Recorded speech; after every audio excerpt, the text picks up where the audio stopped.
Eu acho que a gente pode começar, então, benefício daqueles que conseguiram entrar no horário, depois também vai ficar gravado, o pessoal pode pegar a parte inicial, se for o caso. Então, novamente aí agradeço a participação de todos vocês que vieram prestigiar mais esse webinar, mais uma série do Carbono em Foco do Stock Forbes. Nós temos tentado aqui nos dedicar ao estudo, à discussão reflexiva em relação a esse tema, um tema tão de projetos de carbono, é um tema tão relevante e certamente tem muito espaço ainda para discussão, para aprendizado de todos nós.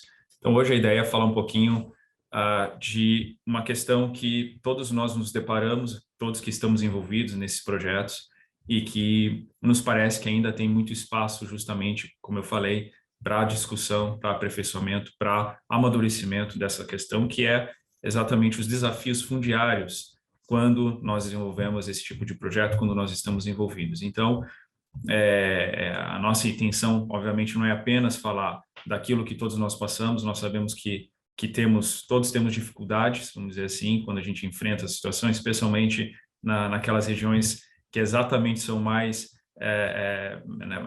buscadas, procuradas para a implementação dos projetos, a região norte é um exemplo disso, em que a gente sim tem uma questão fundiária relevante, preocupante muitas vezes e que demanda uma análise, uma due diligence, uma verificação mais aprofundada. Mas também, não só, então, falar dos desafios, mas ser propositivo. O que a gente pode pensar juntos aqui para tentar sobrepor essas dificuldades, passar, né, por elas de uma forma mais tranquila e alinhado, se possível, entre nós aqui. E também, uma segunda etapa aqui do nosso webinar, em relação aos contratos que nós temos visto no mercado, aquilo que a legislação permite, em relação ao uso da terra, né, a destinação da terra para esse tipo de projeto. Tá? Comigo aqui dessa vez eu sou moderador, eu tenho aqui o Daniel Carvalho e a Mariana Barbosa. Mariana Barbosa é diretora jurídica e de relações institucionais da ReGreen.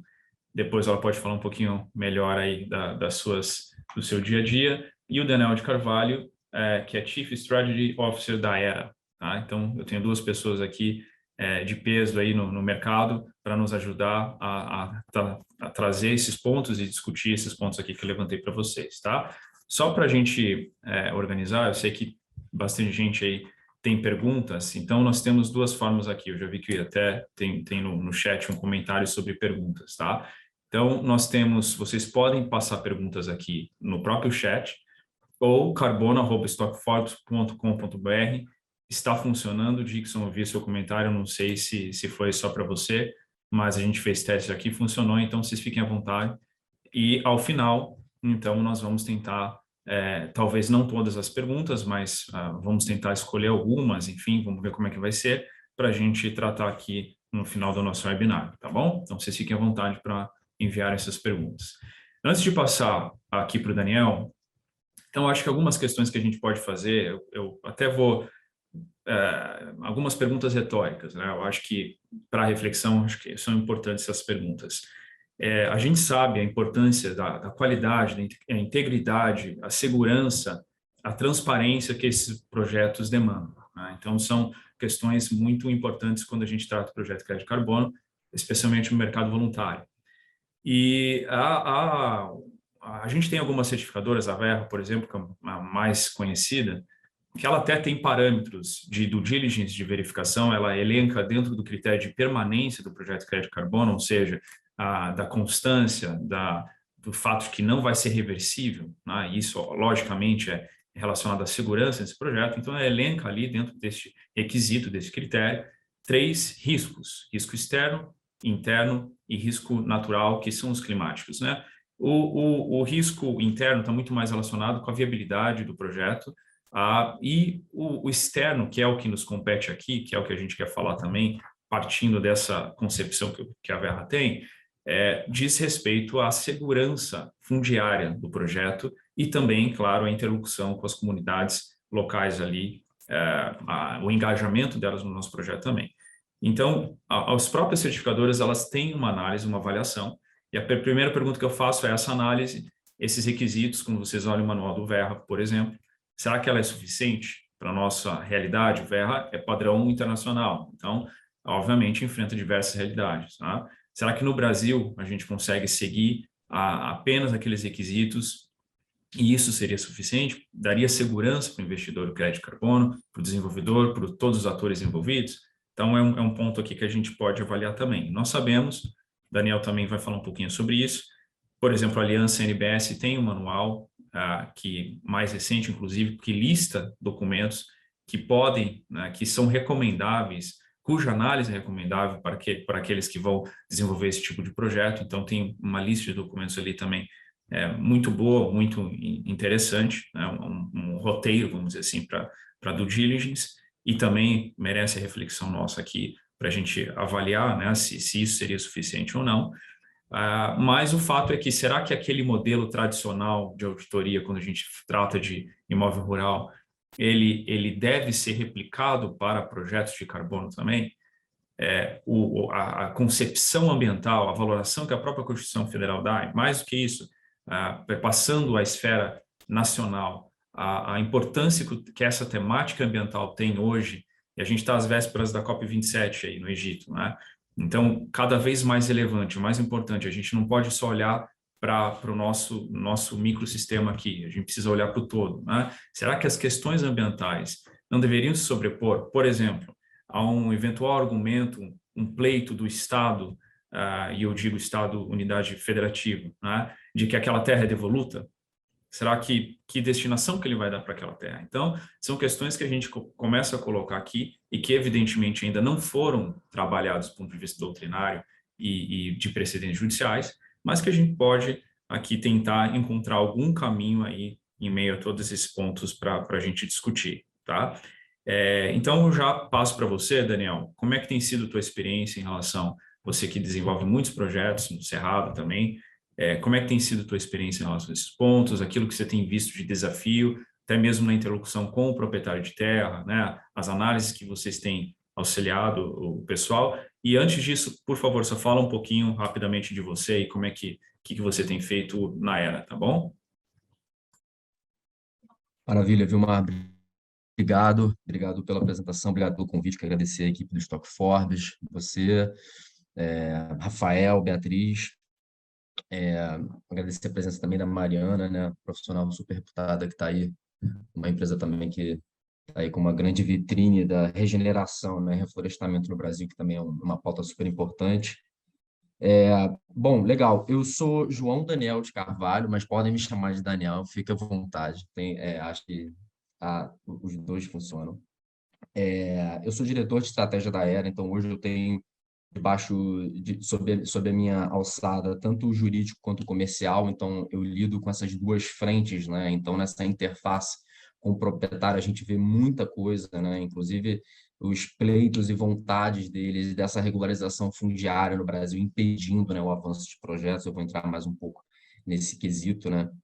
Então eu não fico preso no silo ali jurídico e acabo vendo muito assim como que essa questão fundiária hoje ela é uma grande barreira, né, para a gente poder avançar e democratizar, né, ampliar o mercado de carbono para soluções baseadas na natureza, que basicamente a gente está falando de um mercado muito, muito pulverizado, né?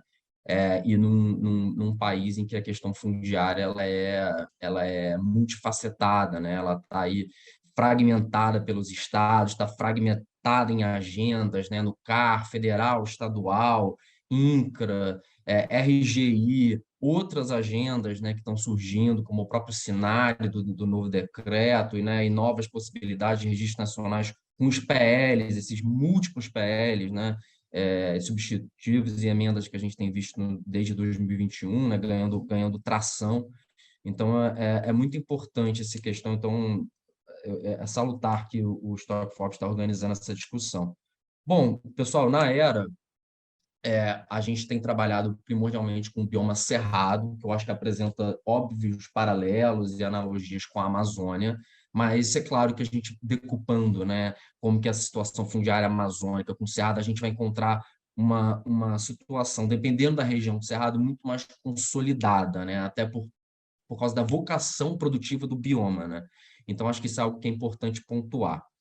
Eu vou dar 2 passos para trás para falar um pouco a nível de projeto, né? Eu me considero um profissional mais generalista e multidisciplinar, até pela própria natureza do trabalho de desenvolvimento de projeto, e trazer aqui um pouco da importância da gente relembrar o tripé, a santa trindade dos projetos de carbono, para depois poder dar um mergulho um pouco mais detalhado, né, nas questões fundiárias, né? A gente tem que lembrar que hoje o que cria um projeto de carbono íntegro. Quando a gente está falando de solução baseada na natureza, é especialmente importante isso. É o tripé da adicionalidade, a permanência, como o Vilmar falou, e o vazamento, né? Os três estão intimamente ligados com questões fundiárias. A permanência de forma mais óbvia, né? Porque a gente está falando aí de estar contingenciando futuros problemas jurídicos. A adicionalidade está, embora às vezes de forma contraintuitiva, está diretamente ligada, né? Porque você hoje com um projeto de rede, por exemplo, para criar uma linha de base íntegra, você tem que comprovar que aquela área poderia, por exemplo, ser legalmente suprimida, e isso está intimamente ligado à forma como você tem a sua titularidade, seu direito ou posse daquela área, né? E como que o órgão ambiental aceitaria o teu pleito para pedir, por exemplo, autorização de supressão vegetal, né? A exemplo do desmatamento planejado. E o vazamento, né, que é outro que é pouco falado, mas na maioria das metodologias, e isso na VM009 do Cerrado que a gente usa hoje na Verra, é especialmente verdade, a gente está falando de você ter que comprovar que aquele desmatamento não está sendo só deslocado e, portanto, você tem uma segunda titularidade sendo analisada nas auditorias, né? Que é de uma área de sua titularidade que está próxima ali da região do seu liquid belt, né? Da sua área de vazamento. E extrapolando esse próprio tripé, a gente tem, obviamente, essa construção de linha de base, né, que eu acabei de discutir, que está conectada com a adicionalidade, 2 conceitos fundamentais para qualquer projeto, e temos, obviamente, as consultas às partes interessadas, consultas stakeholders, que aí é outro gargalo ligado, né, à análise fundiária hoje, porque você não tem como fazer projeto nesses biomas, embora, de novo, no Cerrado parece mais fácil, mas a mesma questão de comunidades tradicionais é muito forte em certas áreas de Cerrado, especialmente Mata Piba, e na Amazônia, por óbvio, né? A Amazônia, de fato, ali se torna até um vazio informacional, em que, por vezes, você está lá falando com a FUNAI, mas não sabe, o FUNAI, ou Fundação Palmares, ou algo, e você não tem realmente uma certeza de que há comunidades tradicionais, ribeirinhas, indígenas, utilizando aqueles recursos naturais, né? O que a gente quer evitar é o denominado Fortress Conservation, né? Aquela conservação de fortaleza, impedindo que comunidades tradicionais sejam contempladas pelas essas financiamento climático, né? Nesses grandes latifúndios amazônicos que têm direito de gerar crédito, né? Então, essa conexão é extremamente importante, né?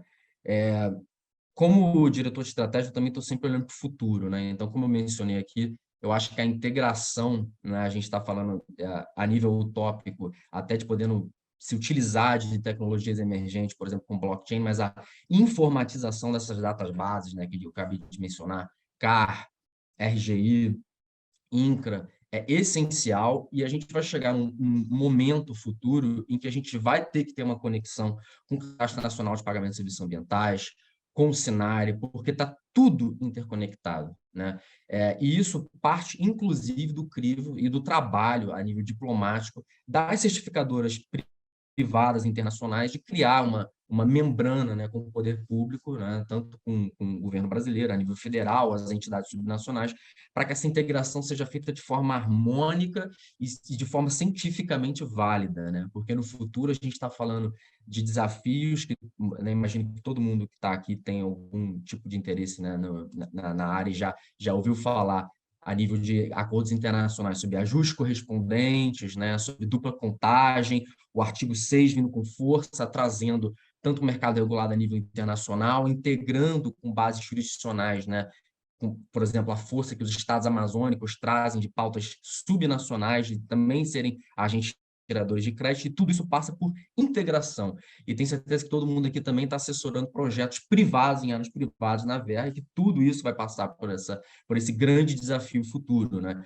Então, apesar de parecer eventualmente que a gente pode aqui, né, tá discutindo o sexo dos anjos, né, assim, meu Deus, mas isso é futuro, João. Eu acredito que isso é algo num curto, médio prazo que a gente vai ter que lidar nos próximos 2 anos, com a pujança do artigo 6, né, do Acordo de Paris, dos pleitos, né, a nível de mercado carbono internacional, da vontade dos estados participarem, né, desse grande framework, e a gente vai, e nós, enquanto advogados e operadores desse sistema, a gente vai ter que encontrar soluções bem equilibradas para conseguir fazer tudo isso dar certo. E parte também de um ativismo assim que eu posso até estar em primeira mão, como o Vilmar mencionou, da própria aliança, né, que hoje a Era, como Project Developer, né, participa hoje desse grupo, dessa associação das maiores project developers do Brasil, justamente para ter essa força e de harmonizar os pleitos do mercado voluntário de carbono no Brasil, né, perante todas as instâncias em que a gente precisa desse tipo de trabalho e coesão regulatória, né?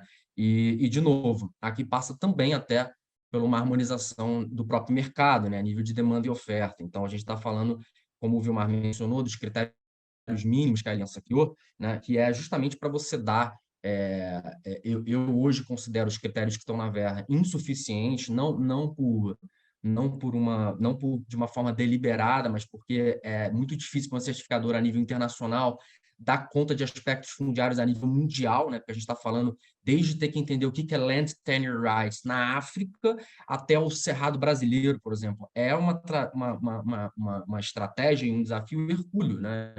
E de difícil resolução. Então, cabe também às instâncias que agem dentro do ecossistema Verra oferecer soluções, como a própria aliança, que é oferecer critérios mínimos para se entender, por exemplo, se um comprador vai comprar um crédito de carbono da Era, que faz parte da aliança, logo chancelado pela essa associação, isso quer dizer que nós utilizamos aqueles parâmetros mínimos. E, portanto, hoje a gente até pula uma etapa que tem se tornado muito comum dos compradores estarem fazendo segundas verificações, segundas auditorias na compra de seus créditos, né? De terem que ir para a desenvolvedora e pedir tudo de novo, né? Porque há, de fato, esse marasmo aí entre o que está escrito na Verra e que o comprador sofisticado brasileiro sabe quais são os problemas fundiários brasileiros. E sabe que não basta você ter uma certidão de inteiro teor, um documento do INCRA e mais um CAR ativo, né? Não basta. Você tem que ir mergulhar mais a fundo nessa análise e entender o que é razoável.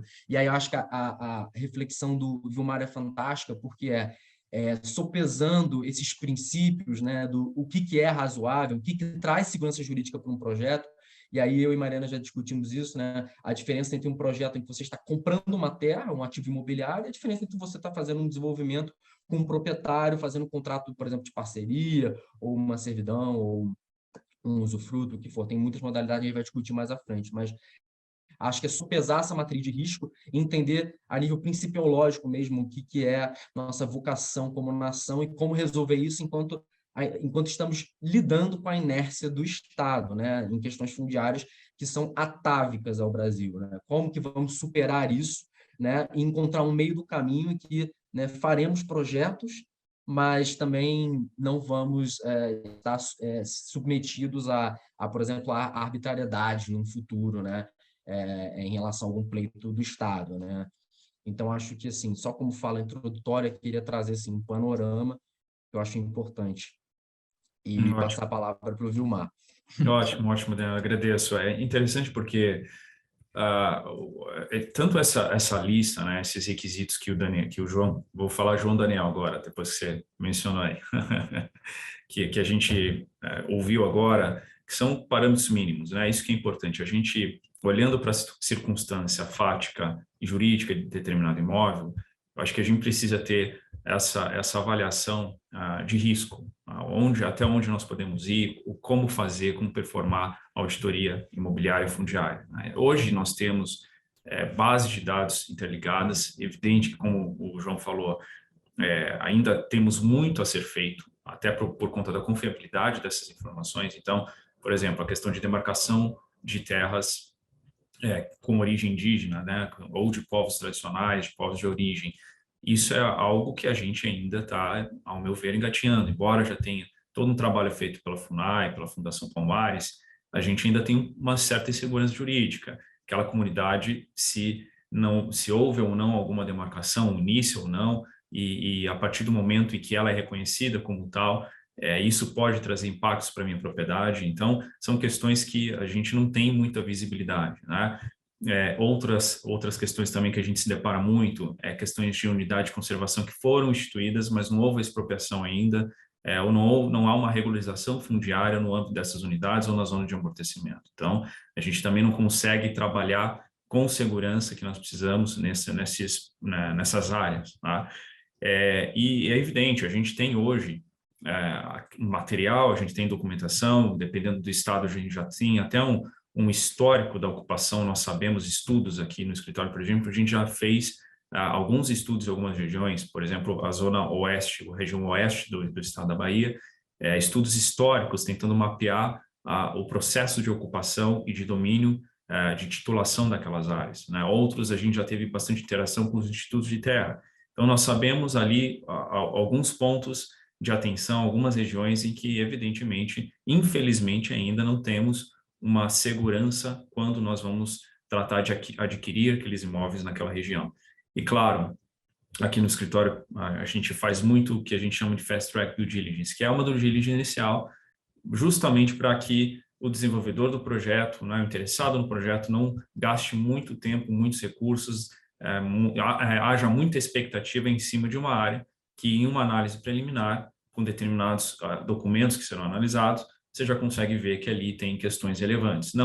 Muitas vezes não é que não são superáveis, mas que dentro da necessidade do projeto, para você conseguir superar, para conseguir regularizar, não é todo mundo que quer enfrentar. Então, acho que a gente tem alguns mecanismos também de tratar dessas questões. Mariana, eu queria ouvir um pouquinho você, primeiro, se você puder falar rapidamente um pouco de você e a sua atuação, mas depois ouvir a sua opinião em relação a você como advogada ambiental, muito mais ambiental, mas agora também envolvida foi obrigada a se envolver muito com fundiário, né, pelas suas atividades. Qual a sua percepção em relação a essa auditoria tradicional, vamos chamar assim, a auditoria que a gente está habituado, acostumado, frente às necessidades de um projeto de carbono? Como é que você tem visto isso também? Tá? Então, primeiro, por favor, uma introdução e depois, se puder nos ajudar com esse tema, será ótimo. Claro. Obrigada, Vilmar. Obrigada, Daniel. Prazer estar aqui nesse painel. Obrigada, Bia, pelo convite também. É uma honra estar aqui com o João, Daniel. Não vou comentar, mas nessa mesma mesa é uma pessoa que eu admiro tanto, então estou super honrada. Bom, minha trajetória, vou falar um pouco da minha trajetória, até porque eu acho que ela mostra um pouquinho também da complexidade do desenvolvimento dos projetos de carbono em geral. Sou advogada, trabalhei sempre com direito ambiental, estou na Regreen há 6 meses, tenho 3 filhos, enfim, só para constar, porque eu sempre falo isso. E daí eu acho que tem um ponto, e acho que eu vou falar um pouco da Regreen antes, até para depois entrar no que eu acho que a minha trajetória mostra da dificuldade do mercado de carbono. A Regreen é uma empresa, enfim, nova, né? A gente fez a primeira rodada de capital em março. A gente já comprou 4 imóveis agora no sul da Bahia, e nosso objetivo é trabalhar na restauração de biomas de áreas degradadas, tanto na Mata Atlântica quanto na Amazônia, com o objetivo de gerar créditos de carbono de alta qualidade e auxiliar nesse desafio enorme, enfim, da descarbonização, enfim, e as empresas que estão no caminho de transição energética, etc., com créditos de qualidade de remoção de carbono. E eu digo que então, assim, a gente está muito firmado num pilar. Tradicionalmente, os projetos de restauração no Brasil têm sido desenvolvidos em pequena escala, com vários proprietários muito na linha do que está no Código Florestal, e a gente quer estar ao lado dessas pessoas, ao lado dessas iniciativas, mas com uma proposta de larga escala, porque a gente entende que o tamanho do desafio para conseguir chegar às metas de neutralidade de 2050 e conseguir entrar nessa trajetória exige uma estratégia também ampla de descarbonização e remoção de carbono. E acho que isso tem muito a ver, acho que dentro desse desafio, assim, no final das contas, uma coisa que eu tenho visto muito dentro da minha trajetória, que quando eu vim trabalhar na Regreen, eu vim muito pela questão de trabalhar com clima, e era um sonho para mim sair tanto só de trabalhar com ambiental e entrar em projetos mais amplos. E eu sempre brinco quando me perguntam alguma coisa de carbono, eu falo, cara, assim, a maior parte do tempo hoje em dia é dedicada a aspectos fundiários. Então, para mim, é muito nítido, no fundo, quanto essas entraves, a dificuldade do aspecto, não tanto da legislação, mas digo do cenário mesmo, do contexto fundiário, é um entrave, como o Daniel colocou, assim, desde o tempo que a gente demora para decidir se a gente vai em frente num projeto ou não, quanto nos custos, porque você acaba gastando mais com advogado, levantamento de documentação, e tempo das pessoas dedicadas àquilo. Então, isso para mim, hoje em dia, é muito nítido. A ReGreen trabalha com 3 possibilidades, né? Então, a gente considerou no modelo de negócio a aquisição justamente como uma forma de ter acesso seguro a esse imóvel, e muito do que o Daniel falou da questão da permanência. A gente faz restauração, a restauração é uma atividade que tem um capital intensivo, então acho que isso também justifica o cuidado na escolha desses imóveis, porque seja na aquisição, seja numa parceria, perder aquele acesso ao imóvel não significa só perder o acesso ao crédito de carbono, e digo só sem nenhum demérito, mas também significa perder o investimento com a própria restauração. Então, a gente trabalha, por exemplo, com diversos tipos de metodologias, que podem ser uma regeneração assistida, que tem um capital menos intensivo, até um plantio total, em que eu, de fato, vou ter um custo, eventualmente, que é tão elevado quanto, eventualmente, uma aquisição. Então, para a gente, a questão da segurança do imóvel, ela não está só, ela também está relacionada com a questão do capital, né, do investimento que é feito naquele imóvel. Estou trazendo isso porque, no fundo, eu acho que isso traz um outro elemento também, que é essa segurança também na forma, se for um arrendamento ou se for uma parceria, isso também, para nós, exige muita cautela nessa seleção dessas áreas. Então, a gente, hoje em dia, faz auditoria via de regra até a origem, a gente está trabalhando muito no sudeste e no norte do país, e acho que tem um elemento que a gente foi tentando, que é um pouco do que a gente conversou quando a gente estava preparando o webinar, que, para mim, eu acho curioso esse tempo que a gente gasta na regularização fundiária, né, na seleção dos imóveis, identificação dos riscos e forma de mitigação, num contexto de crise climática atual, em que a gente precisa de soluções o mais rápido possível. E é uma provocação que, para mim, eu falo assim, se eu for esperar os projetos de lei de regularização fundiária, ou se a gente for esperar a gente conseguir, às vezes, entrar no processo de regularização fundiária de alguns imóveis, isso, para mim, não é compatível com o tempo, assim, a celeridade enfim, num cenário ideal não é incompatível, né? Mas, obviamente, a gente vai passar por parte desses processos. Mas eu acho curioso, porque eu acho que hoje em dia a gente está num momento em que a segurança jurídica que a gente está acostumado a buscar nos projetos de aquisição, ou mesmo no nosso caso de arrendamento, parceria, ou qualquer outro instrumento jurídico que vá se optar para seguir em frente nesse acesso à posse do imóvel, ele às vezes me parece um pouco incompatível com o cenário de urgência. Então, a gente tem tentado, dentro de casa, desenvolver formas de entender exatamente quais são os riscos atrelados a cada um dos imóveis, para entender formas da gente conseguir dar maior celeridade para essa decisão de qual risco vai ser assumido, se a gente vai assumir ou não vai assumir.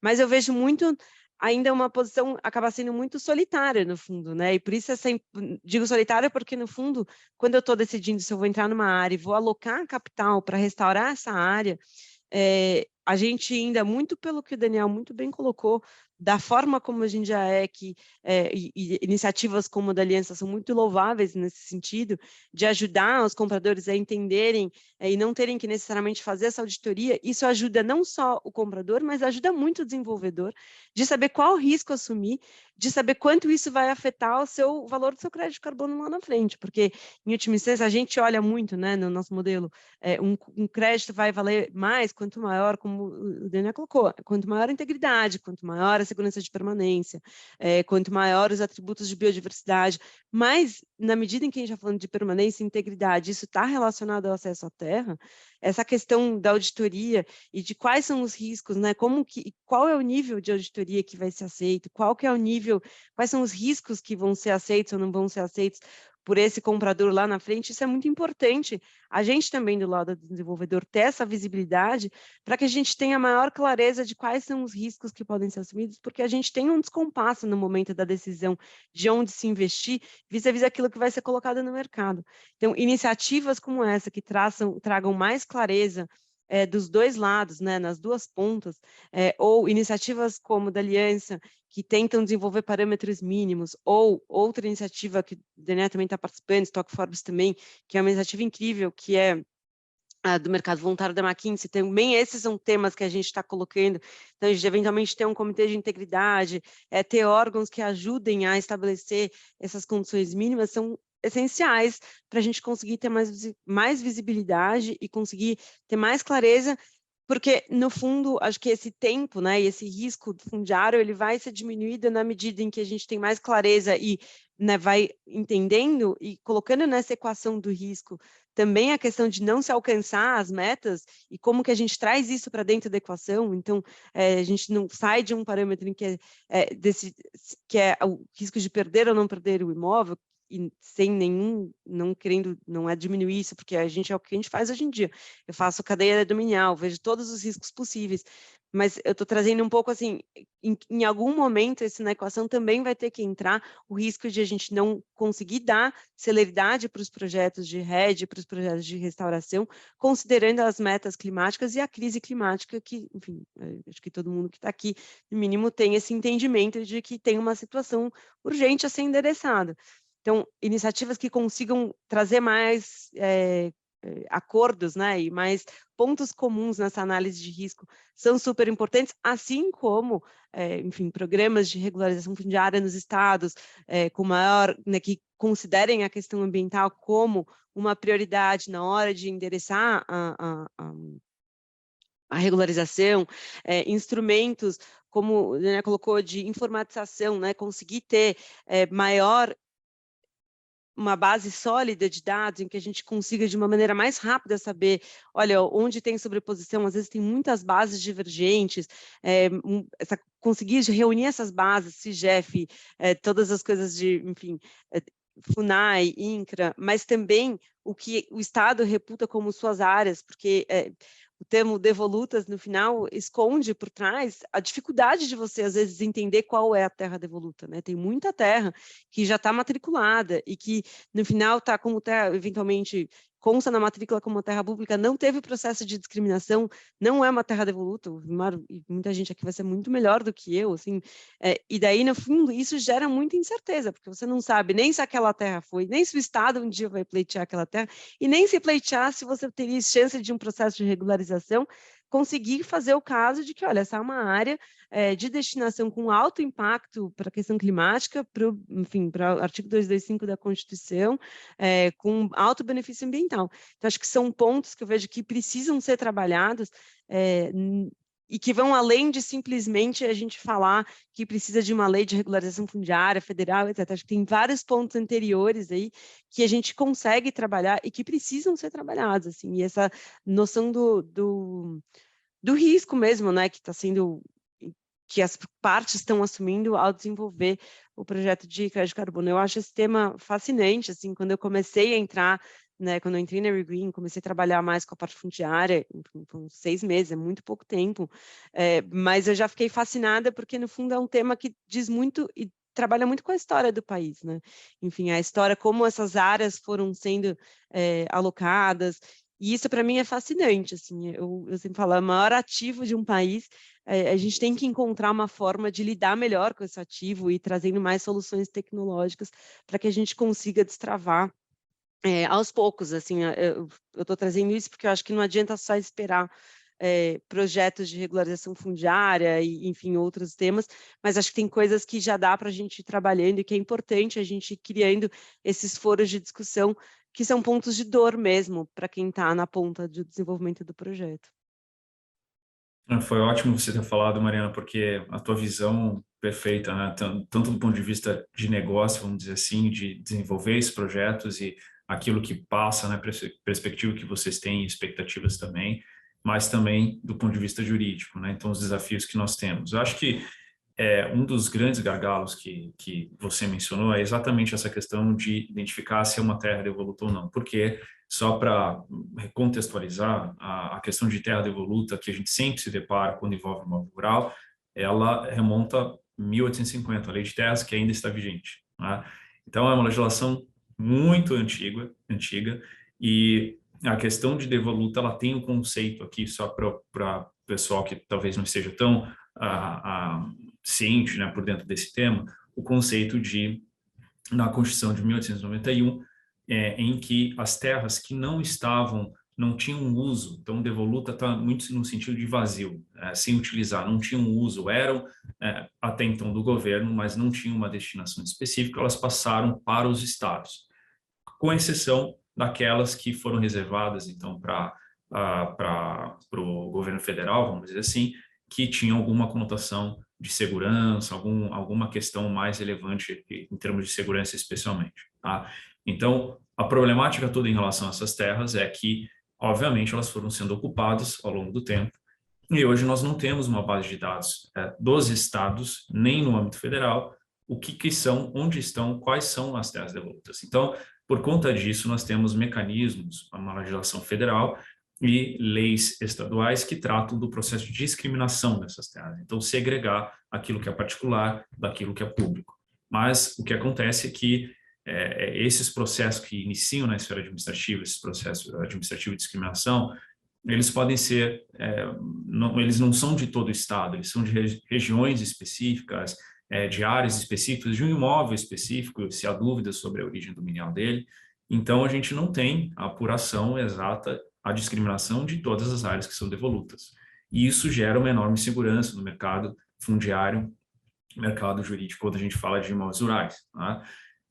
E a gente no escritório já presenciou situações muito complexas em que houve um pleito de uma área de uma determinada fazenda ou a sua integralidade era devoluta.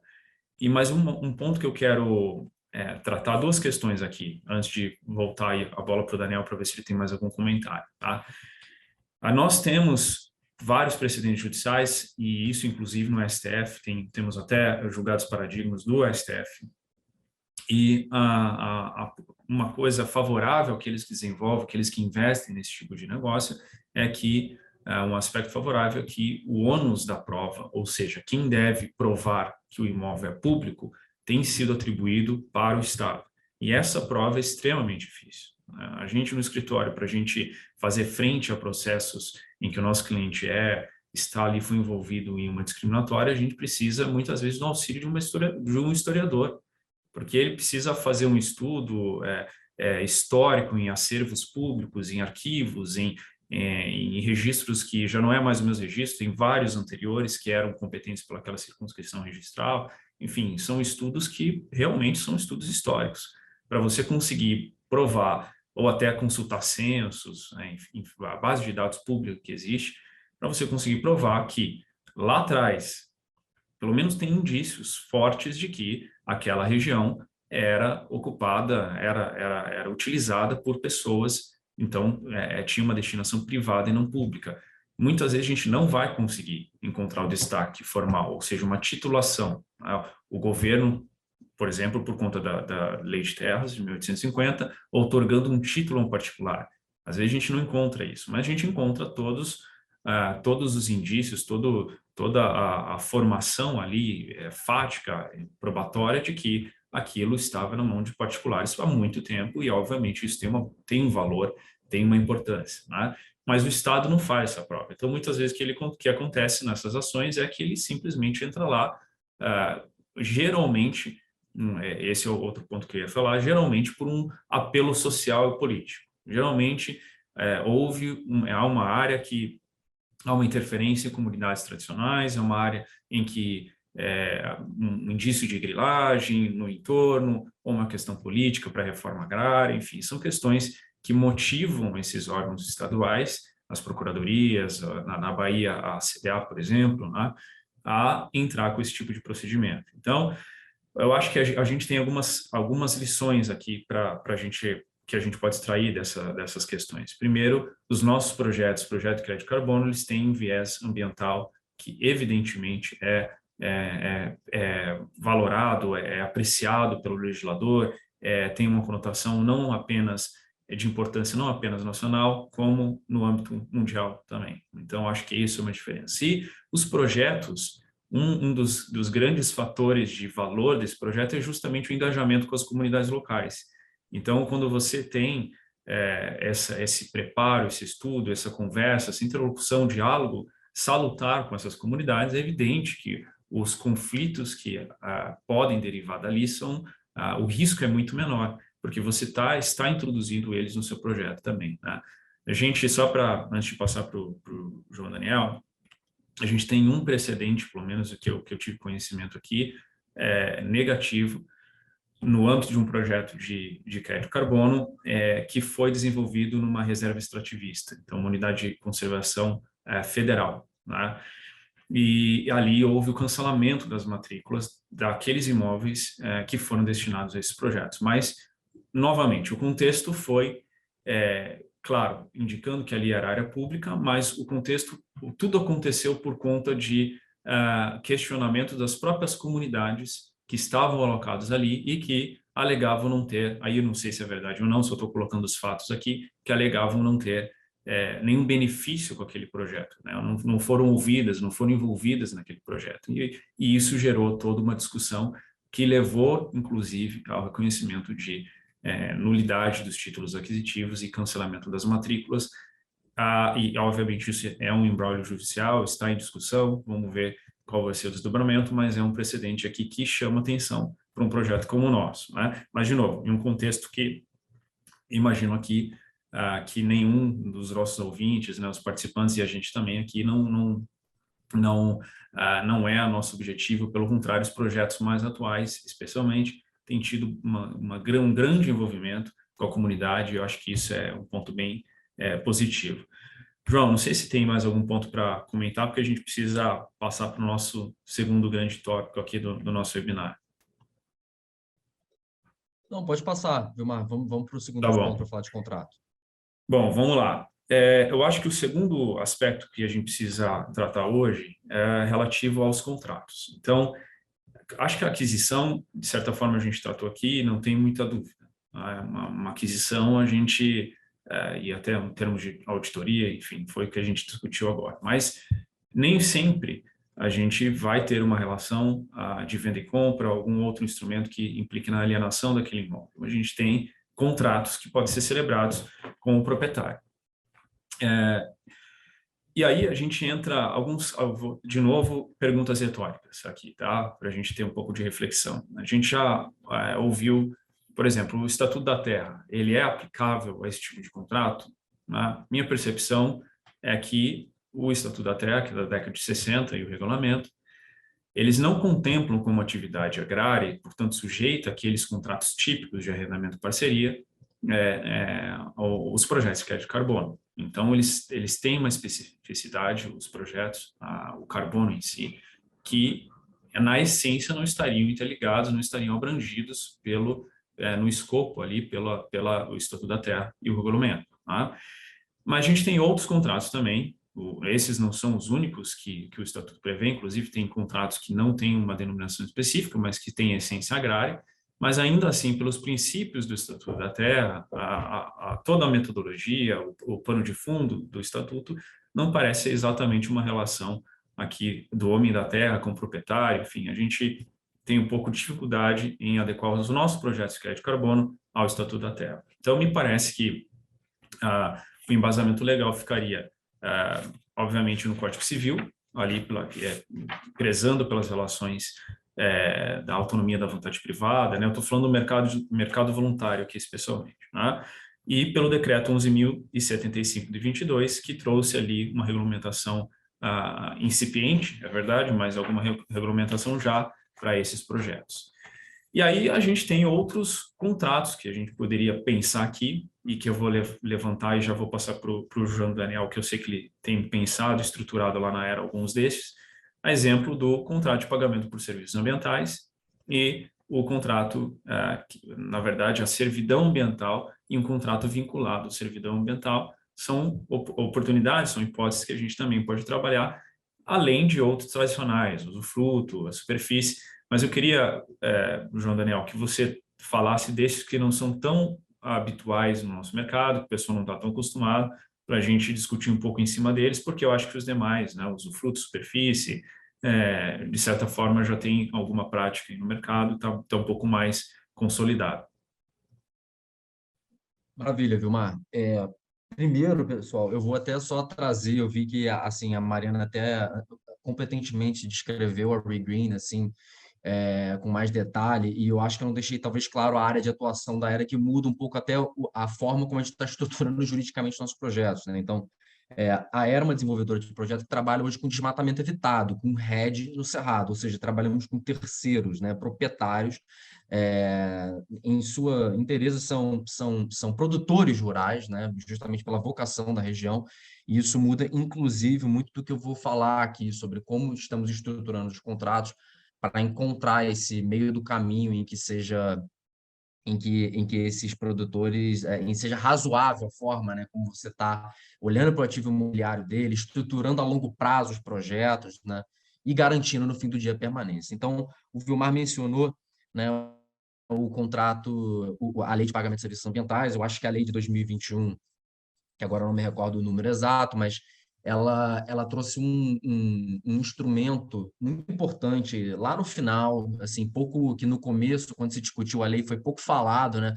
Acho que os advogados, os operadores de direito foram percebendo ao longo do tempo o presente que estava ali, bem ou mal, né? Que é justamente um dispositivo no final que altera a lei de registros públicos, né? E, portanto, configura o contrato de pagamento de serviços ambientais como uma obrigação ao próprio terreno, né? Então, é importante também voltar ao começo da lei para perceber que lá, já no rol exemplificativo, diz que, né, um projeto de redução de emissões é um pagamento de serviço ambiental, né? Então, gênero e espécie, né? E, portanto, um contrato de RED, e também acredito que reflorestamento entraria facilmente dentro dessa configuração. Você poderia configurar como um contrato de pagamento de serviços ambientais, desde que estivesse claramente expresso em cláusula contratual, configurando como obrigação ao próprio terreno, né? Isso traz alguns benefícios, né? Alguns benefícios, e tangencia, inclusive, o tema da servidão ambiental. Primeiro, eu acho que uma grande questão que eu discuti com muitos produtores é a questão da sucessão e a questão de futuros adquirentes, né? Ele fala: eu vou imobilizar, eu vou engessar o meu ativo imobiliário aqui, ok, mas como é que isso funciona para futuro, né? A nível de publicidade, transparência? E hoje você podendo averbar, né, aquele contrato de pagamento de serviços ambientais, e, de novo, na Era a gente tem essa configuração de, como o Vilmar disse, é um contrato atípico, né, que a gente considera um contrato de parceria, não a nível de empreendimento agrícola, mas um contrato de parceria genérico, com várias disposições, inclusive a nível de titularidade de créditos, né? Quando, por exemplo, uma desenvolvedora ou um interveniente anuente pode estar ali com uma taxa de êxito em cima da geração de crédito futuro, e tudo é muito importante, inclusive para repercussões tributárias, né?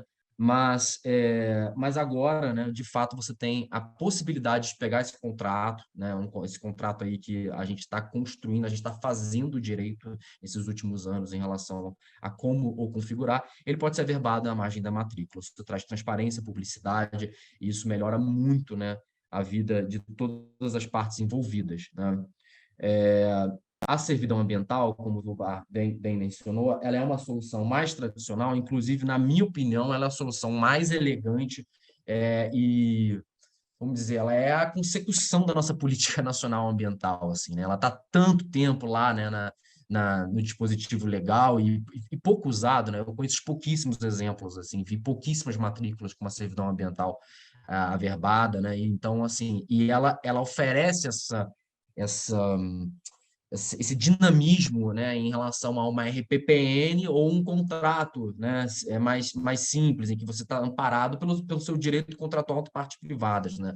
Ela está ali no meio do caminho, trazendo, inclusive, né, o poder público, né, para essa chancela, né, desse projeto de carbono.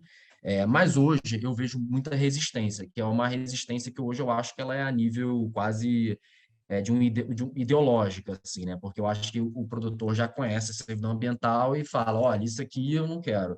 Então, você tem um meio do caminho muito bom também para poder. De novo, estou aqui falando de lidando com terceiras partes, né? Então, você tem um meio do caminho que é uma solução que traz bastante de segurança jurídica, né, para todas as partes envolvidas, inclusive futuros adquirentes, que é essa solução dada pela Lei de Pagamento de Serviços Ambientais. Qual é o grande problema hoje, né? A Era está agora no processo de começar a registrar, por exemplo, de alguns produtores que estamos trabalhando aí já há quase 2 anos no processo de certificação, e, portanto, agora estamos no momento de pegar o contrato e registrar uma vez o projeto certificado, com número na verra, com emissão na verra. A gente não sabe como os RGIs Brasil afora vão se comportar perante isso, né? A gente sabe que o RGI já é complicado na essência, né? É uma coisa ontológica dos cartórios brasileiros, e a gente vai ter que ver agora como eles vão se comportar em relação à lei de pagamento de serviços ambientais. Eu, pessoalmente, eu tô bem otimista, porque eu acredito que há um exercício tautológico ali muito claro que comprova que é registrável, é averbável, na verdade, né? Mas, obviamente, há de se considerar que vai ser um risco do dia, pode acabar virando uma dúvida registral, que é outro calvário que todo mundo quer evitar, né? Então, acho que é um pouco nesse caminho assim, da experiência da era recente. Tem sido muito bem recebido assim, pelas produtoras, é uma solução, né, de novo, como eu disse, dinâmica e no meio do caminho, mas eu acredito que o futuro, inclusive a nível assim, de construção de um mercado de carbono íntegro, tá? É a gente caminhar na direção da criação de servidões ambientais, né? Eu acho que isso é um modelo assim que eu acho muito, muito bacana. Assim, talvez até pensando no futuro, a gente está, de fato, com esse projeto de criar grandes, né, corredores ecológicos, perenes, a gente tem que olhar também para o instrumento da RPPN, mas que a gente sabe que aí já é outro calvário, em outra prateleira, mas que também é um instrumento jurídico muito interessante, né, da nossa política ambiental brasileira. Mas esse fica como os meus 2 centavos assim, sobre a experiência recente da era, e eu acredito que a gente vai ter muita coisa pela frente nesses próximos anos, inclusive com a evolução tanto da lei do PL, né, ou da regulamentação do decreto, mas que a gente sabe que vai haver algum atrito aí com a nova gestão do novo governo, né, do nosso presidente eleito. Então, aguardamos as cenas dos próximos capítulos, né? Muito bom, João. Na verdade, a gente às vezes fica esperando uma regulamentação específica em termos de contrato para esta finalidade, né, de projetos de crédito de carbono, especialmente RED aqui, mas nós temos na legislação já algumas, como essas duas que a gente colocou aqui, além dos instrumentos tradicionais, a gente tem também esses mecanismos que podem ser explorados, né? O desafio todo aqui que a gente reforça, ressalta, é a questão da publicidade registral, porque qual que é o ponto? Para que eu tenha segurança de que, na hipótese de alienação daquele imóvel, um terceiro adquirente, né, o terceiro adquirente, ou então, imagine que aquele imóvel foi penhorado em razão de dívidas do atual proprietário, num processo judicial, portanto, ou ele contratou uma hipoteca depois do projeto, e houve inadimplemento das obrigações garantidas. E este imóvel está ali à disposição para satisfazer o credor. Será que o credor tem a obrigação de observar e respeitar aquelas obrigações ambientais a que o proprietário original estava adscrito? Eu entendo que sim, mas o problema é a publicidade. Então, a partir do momento que eu dou publicidade a essa circunstância, que ali existem obrigações ambientais, ali existe um projeto de crédito carbono, ou seja, vinculado àquele imóvel, esse terceiro, ele deve observar, ele tem conhecimento inequívoco por conta da publicidade que nós damos por meio do registro, né, ou da verbação, dependendo do ato, deste contrato. Então, isso passa a ser muito relevante, é um desafio que nós temos, a gente sempre se depara com isso quando a gente tem esse tipo de projeto, como dar publicidade, como fazer, e entendo que isso está também dentro do requisito da permanência que o Verra indica, né? Como fazer com que não haja uma interrupção, um terceiro que desconhecesse o projeto, portanto, não queira mais ou queira questionar e discutir a sua permanência em relação àquele determinado imóvel. Então, do ponto de vista legal, só para contextualizar o pessoal que está participando aqui também, a legislação que o Daniel falou é a Lei Federal 14.119 de 2021, que instituiu a Política Nacional de Pagamento por Serviços Ambientais. O artigo 22, então aqui eu estou falando do contrato de pagamento por serviços ambientais. O artigo 22 dessa lei fala que as obrigações destes contratos, quando se referirem à conservação ou restauração da vegetação nativa em imóveis particulares, ou mesmo a adoção ou manutenção de determinadas práticas agrícolas, agroflorestais ou agro-silvopastoris têm natureza própria e devem ser cumpridas pelo adquirente do imóvel nas condições estabelecidas contratualmente. E aí, essa mesma lei, ela trouxe o item 45, inciso 1º do artigo 167 da Lei 6.015, a Lei de Registros Públicos, tratando o contrato de pagamento por serviços ambientais, ou melhor, conferindo a possibilidade que o interessado registre um ato de registro, que é mais relevante, então, do que até mesmo a verbação, o contrato de pagamento por serviços ambientais, quando este estipular obrigações de natureza pró-terreno. Eu acho que essa parte final, que trata da estipulação de obrigações de natureza pró-terreno, é tranquilo, me parece tranquilo, a gente, até do ponto de vista jurisprudencial, o STJ tem a súmula 623, que até trata, né, as obrigações ambientais, tem natureza pró-terreno, ou seja, elas aderem ao imóvel, elas acompanham o imóvel mesmo na hipótese de alienação. Tá? E é claro que o STJ trouxe sumulou esse entendimento muito relacionado à responsabilidade por danos ambientais, mas o fato é que as obrigações ambientais, elas têm essa natureza, isso já é reconhecido, e, portanto, quando eu tenho um projeto que trata de restauração, né, investimento, como a Mariana falou, não me parece ter muita dúvida de que sim, este contrato de prestação de pagamento por serviços ambientais tem essa natureza e, portanto, poderia ser registrado na matrícula do imóvel. Mas você tem razão, João, acho que embora já tenha na legislação, é algo a ser mais testado. A gente tem discutido com um ou outro registro de imóveis, mas não temos visto ainda na prática a atuação, como é que isso vai ser, como é que vai ser o entendimento, e obviamente não apenas no estado de São Paulo, que é onde a gente está, mas principalmente na região norte, enfim, onde os projetos estão mais concentrados, região do Cerrado. A gente tem a expectativa de que isso seja aceito, bem visto, e essa discussão que a gente está tendo aqui é salutar, porque é também para estimular essa reflexão pelos próprios oficiais e quem trabalha aqui já ter esse conhecimento para levar essa ideia também adiante para ver como é que ela vai ser testada, né? A servidão em si, eu acho que a gente tem a questão de ela ter um limite de 15 anos na servidão ambiental, desculpa, no mínimo 15 anos. A gente tem uma questão de restrição em projetos de carbono, de não envolver área de preservação permanente e reserva legal, isso é um desafio também, tá?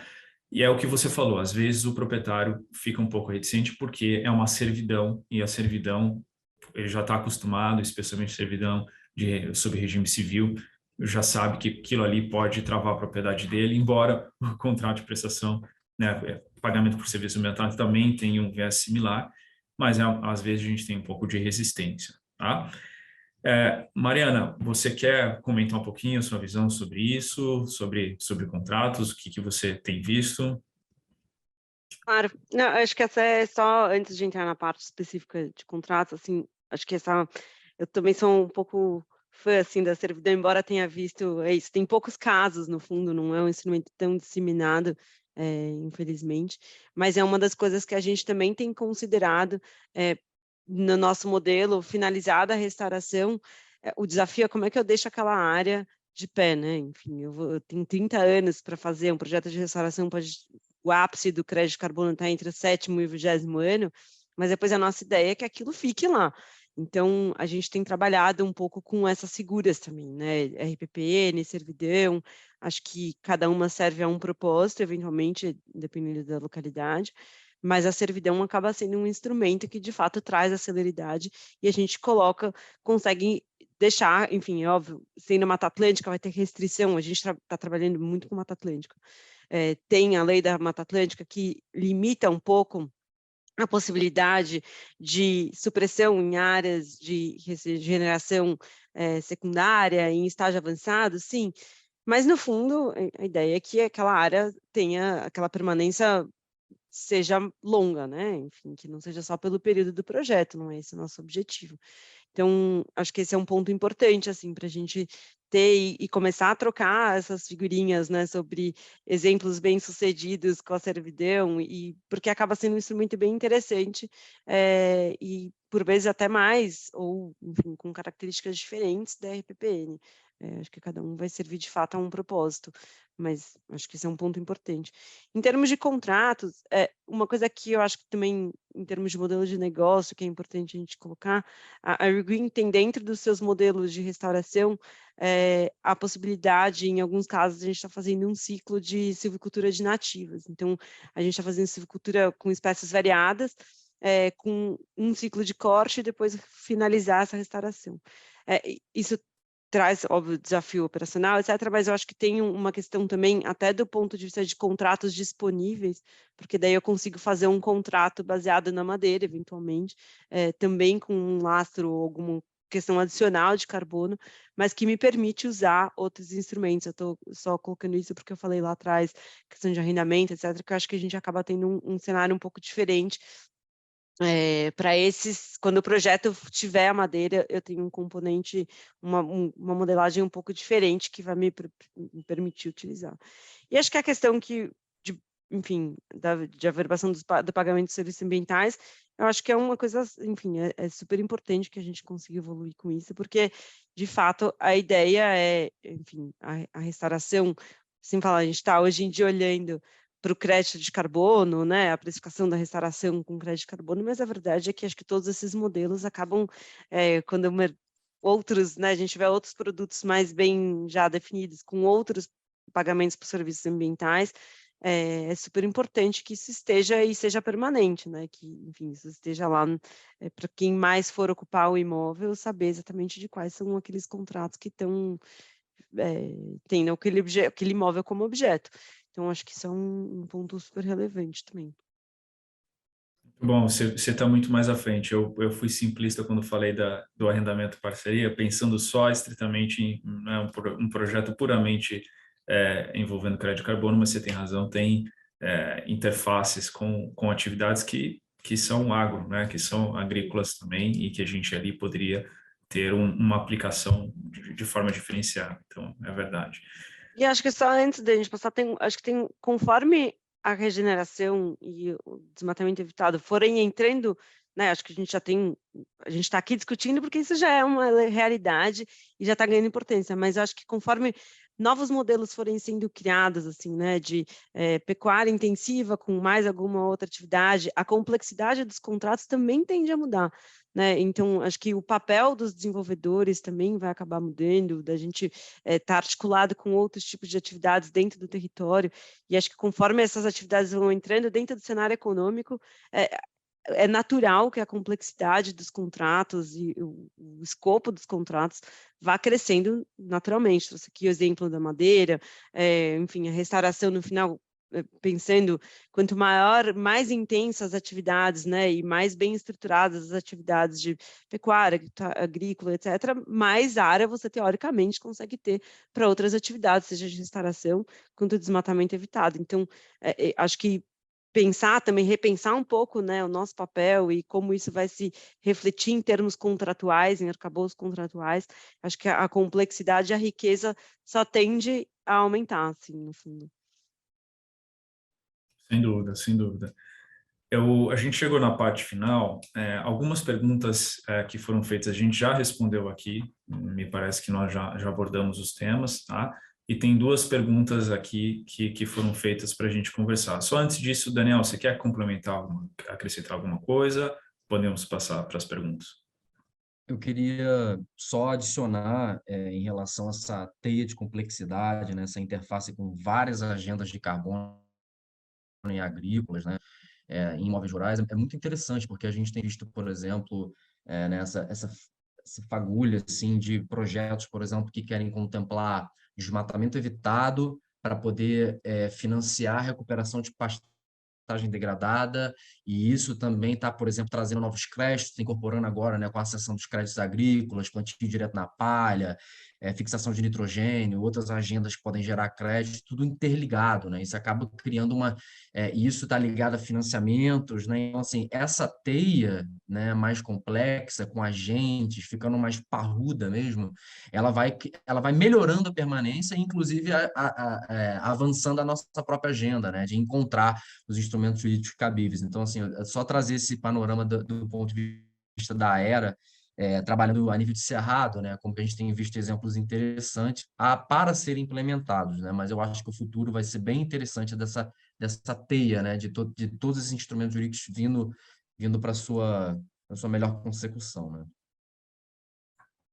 Perfeito, Daniel. E eu também penso que, claro, a gente teve uma regulamentação recentemente, mas temos muito espaço também, não que, especialmente o mercado privado, né, não que a gente queira engessar as questões, porque eu acho que é muito importante ter essa flexibilidade nas relações aqui contratuais, mas talvez alguma regulamentação mais pontual para que a gente consiga se apoiar com mais segurança em determinadas questões, né? Então, acho que esse é um pleito do mercado também quando veio o decreto.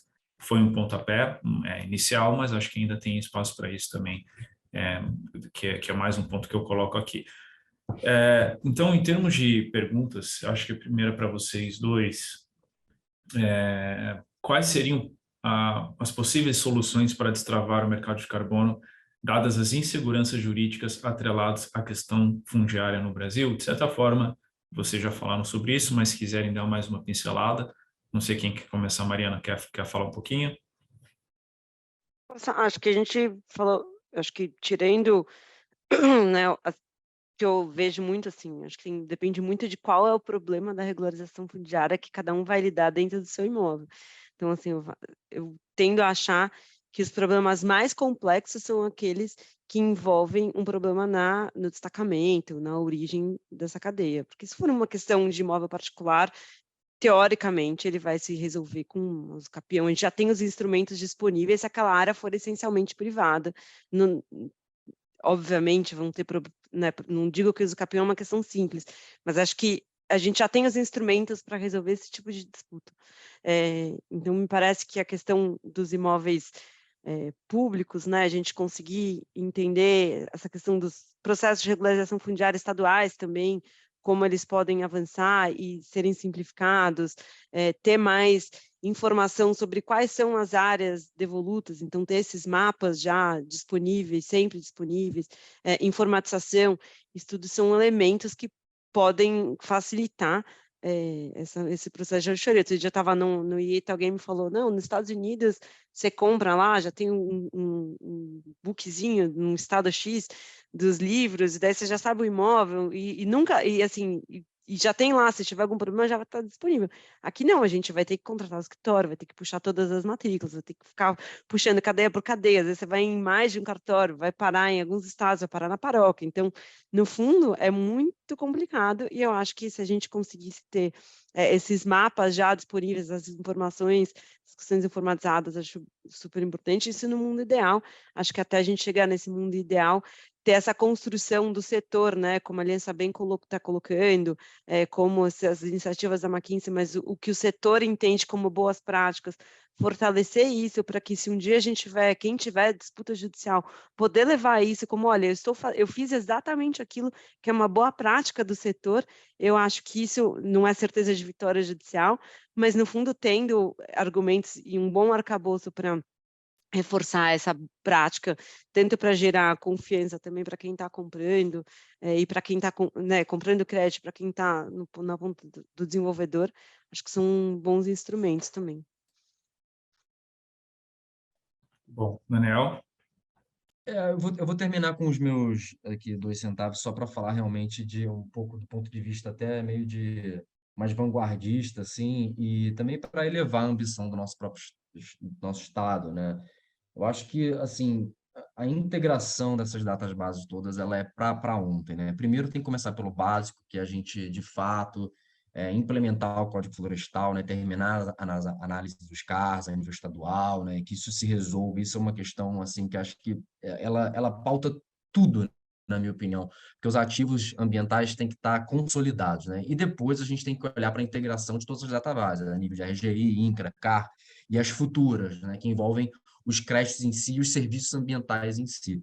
E aí, de novo, sem querer parecer muito assim utópico, né, aquela coisa meio futurista, mas o blockchain sempre foi uma solução procurando um problema, né? Muitas vezes ele está aí vagando e às vezes até sendo um pouco inócuo a minha aplicação dele, e tem muito tech wash, mas eu acho que aí uma forma do governo incorporar a tecnologia blockchain para esse tipo de integração, e aí a ambição tem que ser grande mesmo, né? Porque a gente está falando de um blockchain complexo, né? Assim, estruturado de termos bem, enfim, acho que talvez não conheça algum exemplo no mundo de um blockchain a nível de um país continental como o Brasil para esse tipo de questão, mas é algo para se ter na pauta, né? Que não é uma discussão trivial, assim. E aí, de novo, o blockchain ele mostra o seu valor, né? Então, e a gente integra tudo, e a gente poderia ser o primeiro país a estar fazendo, por exemplo, um ITMO, né? O ITMO do artigo 6.2 integrado, certinho, a nível de rede, jurisdicional, com projeto privado descontado, tudo certinho, mas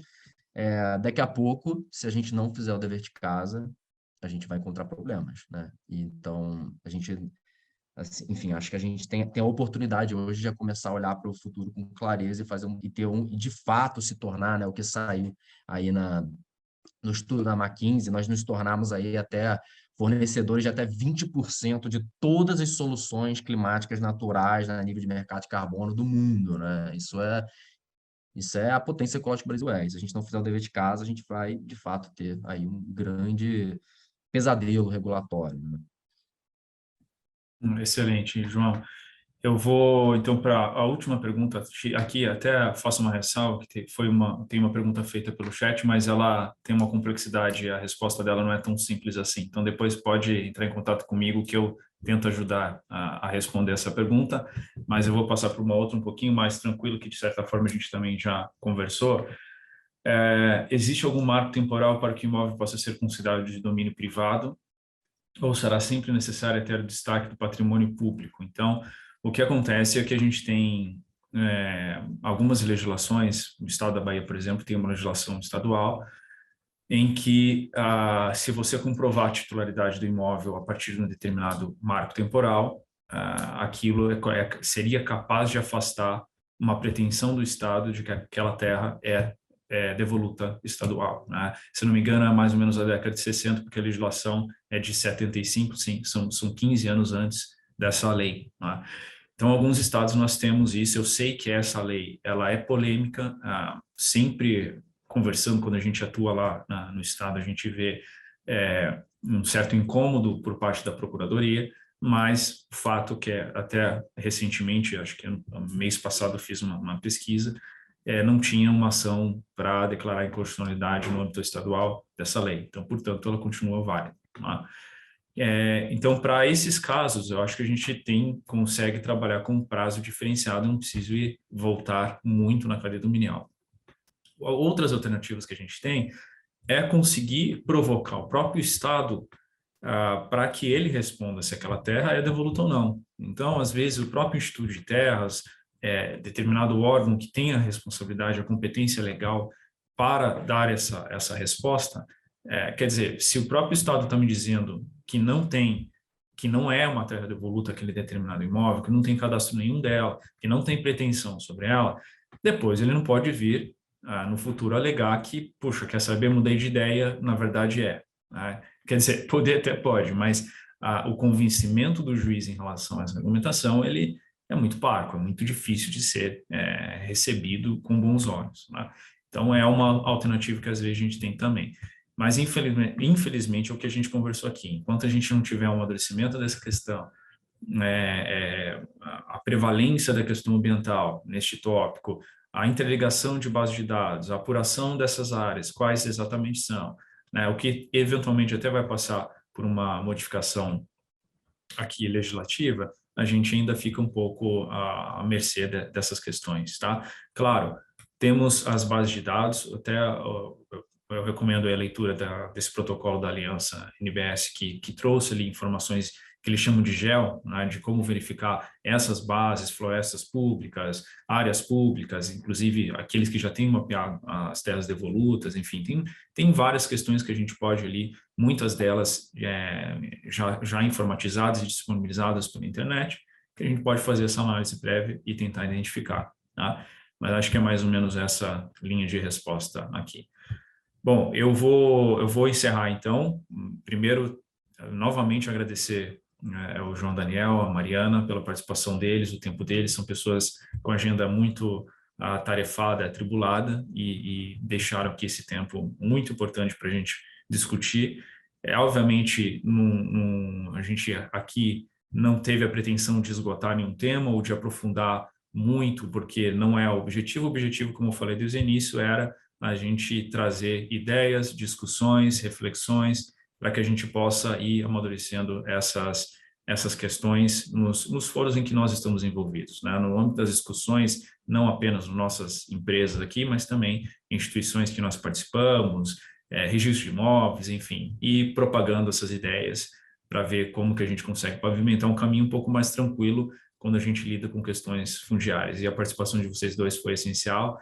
Aprendi muito aqui com vocês e certamente o pessoal que participou também. Então, agradeço você, João e Mariana, e vamos ver se a gente marca uma próxima, quem sabe, com algumas respostas mais sólidas, mais firmes aqui aos questionamentos que nós fizemos, mas sem dúvida foi excelente, foi muito bom participar aqui junto com vocês, tá? Obrigada, Vilmar, obrigada, Daniel, obrigada a todos que participaram, foi um prazer enorme. Obrigado a todos. Obrigado, pessoal. Então, logo mais, a gente se vê aí numa próxima, tá? Agradeço a participação de todos. Tchau.